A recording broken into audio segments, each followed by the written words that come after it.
yours was Mark even.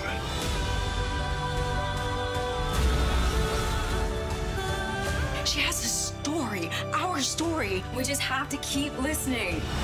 Some secrets are best left buried. Here's to the past. May it not blow up our present.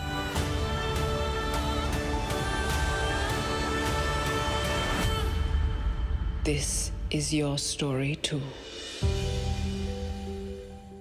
Hi, Jeff. Good morning. How are you? I'm doing wonderful. Thank you for joining me today to talk about Black Cake. Thanks for having me. I'm excited. Well, Black Cake is about family and the secrets that they hold over generations. How did you first hear about the story? Well, I read the manuscript, about a year before it was published in 2020, maybe 2 years before it was published, actually. And I just couldn't put it down. I read it straight through, and I called my agent and said, I have to do this. I have to be the one to adapt this and produce this. I fell in love with the locations in Jamaica and Italy and England and California, and just the characters and the mystery of it all, that it was this juicy mystery with amazing characters. And it had to be mine. And how do the siblings process all these family secrets when they discover them? It's a slow process, and I wanted to really honor that, because when you live your entire life, 30, almost 40 years for these siblings, thinking, this one story that you've been told is your story, and then all of a sudden you find out that that's not true. It's not something you can just process in a day or a week. I think it's going to take them a really long time to process. What does this actually mean for me? What does this mean about my childhood, my relationship with my parents who are no longer here? I can't do anything about that. And I think what they're left with is this decision: can I fix relationships I have now that have been estranged? Because this brother and sister have been estranged for 8 years, and now it's up to them, now that they know the truth about their family's origin, will it bring them together, or will they just go on their separate paths? And this is epic story and filmmaking. Was it challenging to shift back and forth between the past and present and all the various locations? It was extraordinarily challenging to film it. It was so much fun and a great challenge to write it. I love nonlinear storytelling. I love jumping back and back and forth in time. But filming it was very intense. We filmed on location in Jamaica, in Port Antonio. We're in the sea. Those are not pools. It's not a backlot. It's not VFX. Mia Isaac, who plays Covey, learned how to surf on camera. When you see her ride that wave, she's doing it for the first time, and we captured it. And being in the water with cameras and crews, and we have children as well, it's so unpredictable. So it was very challenging, and filming in Jamaica that bring a huge production to this very rural community was challenging, but we did it. And having crews all over the world, sometimes shooting simultaneously, was very difficult, but you see it on the screen. It's so beautiful. I wouldn't have it any other way, and it's worth it to actually go there and film with the community and the real locations. And also, I really think the appeal of the series and the story is the diversity of the characters. I mean, they're long and exciting across generations. That's the appeal of the story, isn't it?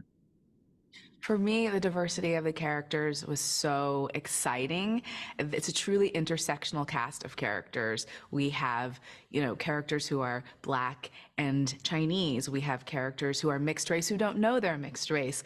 We have first-generation immigrants in Southern California and present day. And then we have, a Chinese immigrant to Jamaica. And that is a huge part of the Jamaican community and culture. And being able to tell this story with all of these amazing characters, when it's, it's a fun soap, it's a premium mystery, that it's not a story about, trauma or suffering, it's about living and family. So it was so exciting, and that was a huge appeal to me as a woman of color, as a mixed race woman, to be able to, to portray my people in a dignified way. And I'm so proud of what we all did. And you had a personal relationship with the author. You worked closely with her on this, didn't you?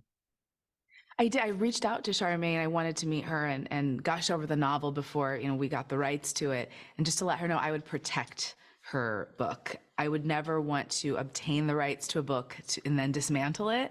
I loved the characters, I loved the book, and I love her. She's such a great person, and she really understands that, filming something is different than the book. The book will always be the book, but we had to make some changes for production and storytelling. But she's just the greatest collaborator, and she's very proud of it. And I can't wait for her to be able to talk about the project and what it means to her as well. And also your relationship with Oprah, because she serves also as producer of this series. So, I mean, there's some really powerful people behind the storytelling, isn't there? Absolutely. Oprah Winfrey, as we all know, loves books and got America to read, many decades ago. And I knew that bringing her on was such a gift and an honor, because she loved the book as much as I did. And to have as many people who wanted to honor the source material as possible as part of the creative team behind this project just meant the world to me. And her support has been, incredible.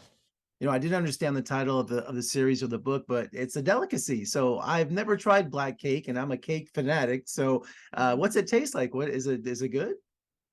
It is, but it is. Some people love it, and some people hate it. I really like it, but I had never tried it before the book. I had no idea, and it's basically, it is a recipe that came from, the British people when they went to the islands, the British plum pudding, and then the people of the community put their own spice to it, and it evolved into black cake, and it's, fruit soaked in rum, sometimes for months, maybe even years, in jars, and then you mix it with molasses and eggs and flour, and people think it's chocolate, but it's not. There's no chocolate in it whatsoever. It's like sort of like a fruit cake, a rum cake.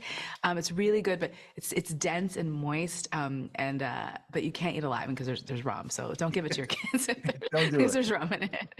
That just adds another layer to the story of this. It's just fascinating. And congratulations on the series. And I appreciate your Thank time this you. morning. And let's talk again soon. Thanks so much.